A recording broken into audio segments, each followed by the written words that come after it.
بسم اللہ الرحمن الرحیم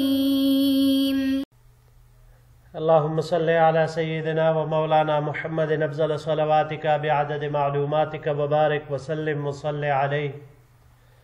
بسم اللہ الرحمن الرحیم۔ عزیز طلباء کرام،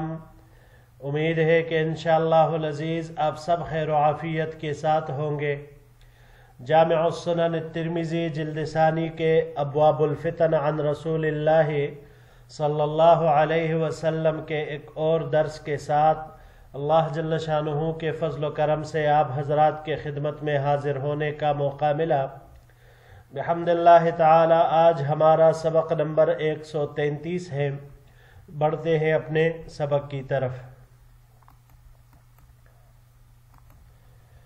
باب فی لزوم الجماعت، یہ باب ہے جماعت کے ساتھ لگے رہنے کے بیان میں یا جماعت کو لازم پکڑنے کے بیان میں۔ وبه قال حدثنا احمد بن منیع قال حدثنا النضر بن اسماعیل ابو المغیرۃ عن محمد بن سوقۃ عن عبد اللہ بن دینار عن ابن عمر رضی اللہ تعالی عنہما قال، ہمیں روایت کی احمد بن منیع نے، انہوں نے نضر بن اسماعیل ابو المغیرہ سے، انہوں نے محمد بن سوقہ سے، محمد بن سوقہ نے عبداللہ ابن دینار سے، اور عبداللہ ابن دینار نے حضرت عبداللہ ابن عمر رضی اللہ تعالیٰ عنہما سے روایت کی کہ انہوں نے فرمایا خطبنا عمر بالجابیۃ، کہ حضرت عمر رضی اللہ تعالیٰ عنہ نے جابیہ کے مقام پر ہمیں خطاب فرمایا۔ فقال، تو ارشاد اس میں فرمایا، یا ایھا الناس انی قمت فیکم کمقام رسول اللہ صلی اللہ علیہ وسلم فینا، اے لوگو میں تمہارے درمیان کھڑا ہوا ہوں اس طرح جس طرح نبی اکرم صلی اللہ علیہ وسلم ہمارے درمیان کھڑے ہوئے تھے۔ فقال، تو آپ صلی اللہ علیہ وسلم نے ہمیں ارشاد فرمایا، اوصیکم باصحابی ثم الذین یلونہم ثم الذین یلونہم، میں تمہیں اپنے ساتھیوں کے بارے میں تلقین کرتا ہوں، پھر ان کے بعد آنے والوں کے بارے میں، پھر ان کے بعد آنے والوں کے بارے میں۔ ثم یفشو الکذب، اس کے بعد، کیونکہ اس کے بعد جھوٹ رواج پکڑ جائے گا، عام ہو جائے گا، پھیل جائے گا۔ یہ تمام معنی اس کے آ سکتے ہیں۔ حتی یحلف الرجل ولا یستحلف، یہاں تک کہ ایک آدمی قسم اٹھا لے گا حالانکہ اس سے قسم نہیں لی گئی ہوگی۔ ویشہد الشاہد ولا یستشہد، اور ایک گواہ گواہی دے گا حالانکہ اس سے گواہی طلب نہیں کی گئی ہوگی۔ الا، خبردار، لا یخلون رجل بامرأۃ، کوئی بھی آدمی کسی عورت کے ساتھ تنہا نہ رہے، غیر محرم مراد ہے یہاں پر، الا کان ثالثہما الشیطان، مگر یہ کہ تیسرا ان کے ساتھ شیطان ہوگا۔ علیکم بالجماعت، تم جماعت کے ساتھ رہنا، وإیاکم والفرقۃ، اور علیحدگی سے بچنا، فإن الشیطان مع الواحد، کیونکہ شیطان اکیلے شخص کے ساتھ ہوتا ہے، وہو من الاثنین ابعد، اور شیطان دو آدمیوں سے زیادہ دور ہوتا ہے، یعنی ان کے قریب ہی نہیں جاتا۔ من ارادہ محبوبۃ الجنت فلیلزم الجماعہ، جو شخص جنت کے درمیان وسط میں رہنا چاہتا ہو وہ جماعت کے ساتھ رہے۔ اگلے سلائیڈ کی طرف بڑھتے ہیں جی۔ من سرتہ حسنتہ وساءتہ سیئتہ فذلکم المؤمن، جس شخص کو نیکی خوش کرے، یعنی نیکی کرے اور وہ اس سے خوش ہو جائے، اور برائی بری لگتی ہو، فذلکم المؤمن، تو وہ مومن ہے۔ ھذا حدیث حسن صحیح غریب من ھذا الوجہ، یہ حدیث حسن صحیح ہے اور غریب ہے اس طریق کے ساتھ۔ وقد رواہ ابن المبارک عن محمد ابن سوقۃ اور اس کو روایت کیا ہے عبداللہ ابن مبارک نے محمد ابن سوقہ سے، وقد روی ھذا الحدیث من غیر وجہ، اور کئی طریقوں سے یہ روایت مروی ہے عن عمر عن النبی صلی اللہ علیہ وسلم، حضرت عمر رضی اللہ تعالیٰ عنہ سے، اور انہوں نے حضور نبی کریم صلی اللہ علیہ وسلم سے اس کو نقل فرمایا ہے۔ وبه قال حدثنا ابو بکر بن نافع البصری قال حدثنا المعتمر بن سلیمان قال حدثنا سلیمان المدینی عن عبداللہ ابن دینار عن ابن عمر رضی اللہ تعالی عنہما ان رسول اللہ صلی اللہ علیہ وسلم قال۔ ہمیں روایت کی ابو بکر ابن نافع البصری نے، انہوں نے معتمر ابن سلیمان سے، انہوں نے روایت کی سلیمان المدینی سے، انہوں نے عبداللہ ابن دینار سے، اور انہوں نے حضرت عبداللہ ابن عمر سے، عبداللہ ابن عمر رضی اللہ تعالیٰ عنہ نے فرمایا ان رسول اللہ صلی اللہ علیہ وسلم قال، کہ حضور نبی کریم صلی اللہ علیہ وسلم نے ارشاد فرمایا ان اللہ لا یجمع امتی او قال امت محمد صلی اللہ علیہ وسلم علی ضلالت۔ یہ راوی کا شک ہے کہ یا تو حضور نبی کریم صلی اللہ علیہ وسلم نے امتی فرمایا، میری امت، اور یا امت محمد صلی اللہ علیہ وسلم، یعنی اپنی اسم گرامی کے ساتھ ذکر فرمایا، تو راوی نے شک کی وجہ سے دونوں الفاظ ذکر فرما دیے۔ بے شک اللہ تعالیٰ میری امت کو یا امت محمدیہ صلی اللہ علیہ وسلم علی صاحبہا الف الف تحیہ کو گمراہی پر متفق نہیں کریں گے، وَيَدُ اللَّهِ عَلَى الْجَمَاعَةِ، اور اللہ کا ہاتھ جماعت پر ہے، وَمَنْ شَذَّ إِلَى النَّارِ، اور جو شخص تنہا ہو، یہ شذ بھی پڑھ سکتے ہیں، شذ إِلَى النَّارِ، وہ دوزخ کی طرف تنہا ہوا،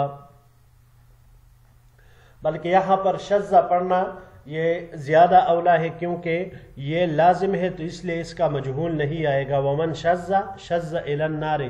جو شخص اکیلا ہوا تو وہ دوزخ کی طرف اکیلا ہوا۔ ھذا حدیث غریب من ھذا الوجہ، یہ حدیث غریب ہے اس طریق کے ساتھ۔ وہ سلیمان المدینی، یہ جو راوی آیا ہے، ہوا عندی سلیمان ابن سفیان وفی الباب عن ابن عباس۔ امام ترمذی رحمہ اللہ فرماتے ہیں کہ میرے نزدیک اس سے مراد سلیمان ابن سفیان ہے۔ اس باب میں حضرت عبداللہ ابن عباس رضی اللہ تعالیٰ عنہ سے بھی روایت مروی ہے۔ وبه قال حدثنا يحيى بن موسى قال حدثنا عبد الرزاق قال حدثنا ابراہیم بن میمون عن ابن طاووس عن ابیہ عن ابن عباس رضی اللہ تعالی عنہ قال قال رسول اللہ صلی اللہ علیہ وسلم۔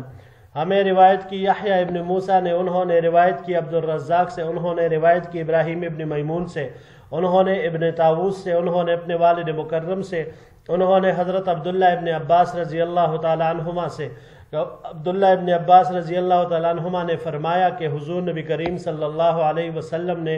یہ ارشاد فرمایا ید اللہ مع الجماعہ، کہ اللہ جل شانہ کا ہاتھ جماعت پر ہے۔ اوپر والی روایت میں علی الجماعہ آیا، یہاں پر مع الجماعہ، تو علی کے ساتھ ہو یا مع کے ساتھ ہو، مطلب دونوں صورتوں میں ایک ہے کہ اللہ کی نصرت، حمایت اور مدد یہ جماعت کے ساتھ شامل حال رہتی ہے، تو جو بھی جماعت کے ساتھ ہوگا وہ اللہ کی مدد سے مستفید ہوگا۔ ھذا حدیث غریب لا نعرفه من حدیث ابن عباس الا من ھذا الوجہ، یہ حدیث غریب ہے، ہم اس کو نہیں جانتے عبداللہ ابن عباس رضی اللہ تعالی عنہ کے صرف اس طریق کے ساتھ جو یہاں پر مروی ہے، یعنی یہی صرف ایک طریقہ ہے اس روایت کا، اسی سند کے ساتھ صرف یہ مروی ہے۔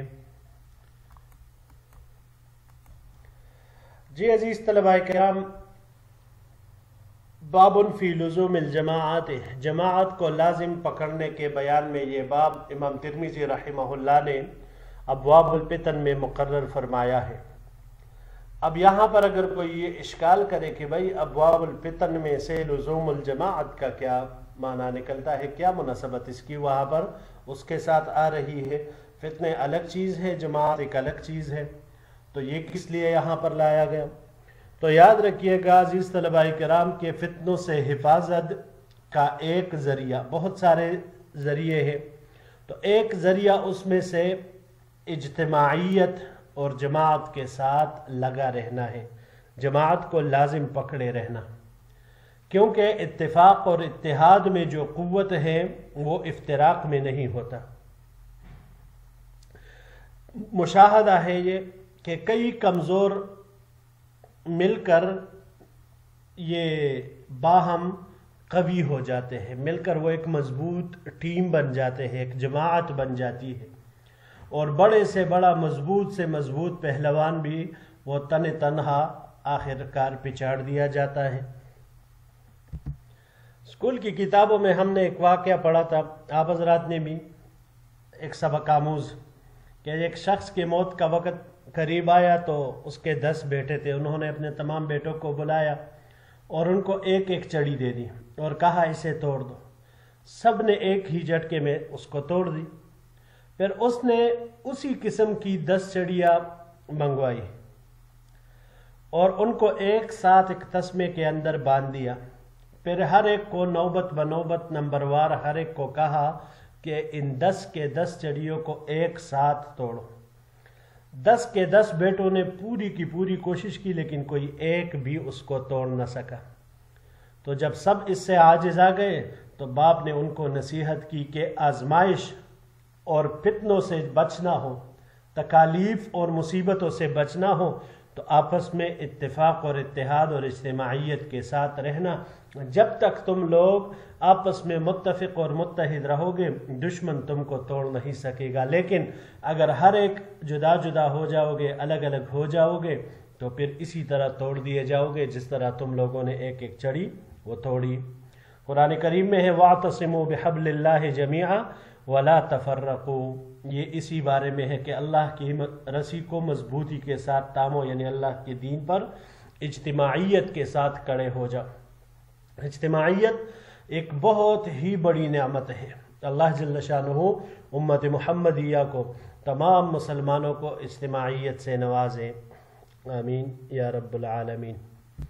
اب آتے ہیں پہلی روایت کی طرف جس میں حضرت عمر رضی اللہ تعالی عنہ جابیہ کے مقام پر تھے۔ جابیہ یہ ملک شام کا ایک گاؤں ہے اور دمشق سے تقریباً 70-80 کلومیٹر کے فاصلے پر ہے، اور اس زمانے میں یہ لشکر کی چھاؤنی رہا تھا یہ مقام جابیہ۔ حضرت عمر رضی اللہ تعالیٰ عنہ نے جو کام کیے تھے ان میں سے ان چھاؤنیوں کا نظام بھی تھا، فوجی انتظامات، پولیس کے انتظامات، یہ تمام چیزیں حضرت عمر رضی اللہ تعالیٰ عنہ نے اپنے دور میں فرمائی تھی۔ اب یہاں پر حضرت عمر رضی اللہ تعالیٰ عنہ نے حضور نبی کریم صلی اللہ علیہ وسلم کے چند ارشادات ذکر فرمائے۔ پہلا یہاں پر اوصیکم باصحابی ثم الذین یلونہم ثم الذین یلونہم، یعنی میرے صحابہ کے بارے میں آپ کو وصیت کرتا ہوں، پھر ان لوگوں کے بارے میں جو ان کے ساتھ قریب ہے، جو ان کے ساتھ قریب ہیں۔ عزیز طلباء کرام، خیر القرون جسے کہا جاتا ہے یعنی بہترین زمانے، صحابہ کرام کا زمانہ، تابعین کا زمانہ اور تبع تابعین کا زمانہ، یہ 3 زمانے جس میں سراسر خیر ہی خیر۔ اور اس کے بعد پھر آپ صلی اللہ علیہ وسلم نے فرمایا ثم یفشو الکذب، کہ پھر جھوٹ وہ ایک رواج کی شکل اختیار کرے گا، ایک عام کلم کلہ اس کو بولا جانے لگے گا۔ اب یہاں پر یہ ہے کہ صحابی کسے کہتے ہیں؟ صحابی مسلمانوں کے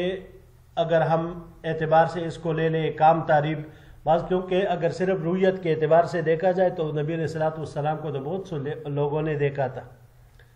لیکن حضور نبی کریم صلی اللہ علیہ وسلم کی حیات مبارکہ میں جن مسلمانوں نے بحالت ایمان نبی کریم صلی اللہ علیہ وسلم کی زیارت کی تھی وہ صحابہ تھے، مگر یاد رکھیے گا سب مسلمانوں نے نبی کریم صلی اللہ علیہ وسلم کی زیارت نہیں کی تھی۔ مدینہ منورہ سے جو دور دراز رہتے تھے ان میں سے اکثر کو آپ صلی اللہ علیہ وسلم کی زیارت نصیب نہیں ہوئی تھی۔